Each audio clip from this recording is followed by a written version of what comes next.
Bonjour et bienvenue dans cette nouvelle vidéo d'Ayurveda. Aujourd'hui, nous allons parler du dosha Vata.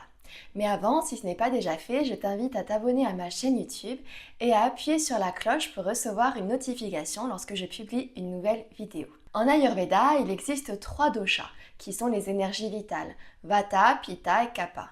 Si tu aimerais en savoir plus sur la notion des doshas, je t'invite à regarder ma vidéo sur le sujet. Vata est le dosha le plus important. On considère qu'il est le leader des doshas.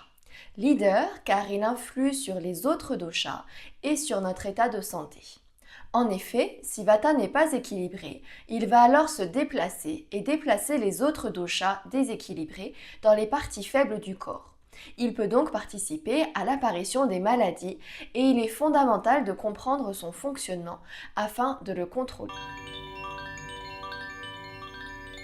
Vata est composé de 2 éléments, l'espace ou éther que l'on appelle Akasha en sanskrit et l'air, Vayu, à proportion égale.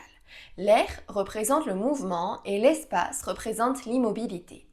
Vata, qui signifie ce qui transporte les choses, est le dosha relatif au mouvement. L'Ayurveda décrit tout ce qui existe en faisant référence à différentes paires de qualités que l'on appelle les gunas. Ainsi, le dosha Vata a des qualités qui nous permettent de voir que nous sommes en présence de ce dosha. Vata a 6 qualités principales. Il est léger, lagu, sec, ruksha, froid, shita, subtil, sukshma, instable, sara et rugueux, kara. Il existe un principe en Ayurveda selon lequel le semblable augmente le semblable et l'opposé le diminue.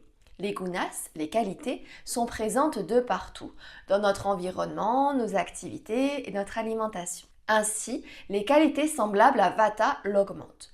Tout ce qui a les qualités de froid et sec, comme l'automne et l'hiver, augmente Vata. Les galettes de riz, ayant les qualités de léger et de sec, augmentent Vata. Le fait de voyager, qui a la qualité instable, augmente également Vata. Au contraire, les qualités opposées à Vata le diminuent. Par exemple, l'été, qui a la qualité de chaud, la viande, qui a la qualité de lourd, ou encore la méditation, qui a la qualité de stable, diminue le dosha Vata. On retrouve le dosha Vata dans certaines parties du corps. Ce dosha est produit dans le côlon et dans le rectum, où il s'accumule sous forme de gaz. Il est également présent dans différentes parties du corps, caractérisées par l'air ou l'espace, comme les cuisses, la taille, le bas du dos, les os, les oreilles ou la peau.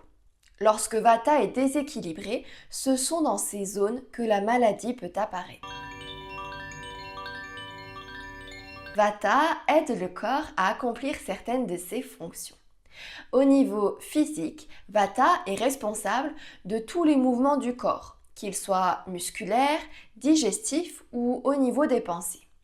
Vata s'occupe de la respiration, du système nerveux, des organes sensoriels et des sensations des besoins naturels, l'envie d'uriner, de dormir ou bien de manger. Enfin, au niveau psychologique, Vata est responsable de l'enthousiasme. Tu l'auras compris, Vata a un rôle fondamental au sein de notre corps. Comprendre son fonctionnement permet de mieux l'appréhender dans ton quotidien. Essaye d'identifier quand ce dosha est en action dans ton corps et peut-être également de voir s'il fonctionne correctement. Si cette vidéo t'a plu, mets un pouce en l'air et partage-la. À bientôt!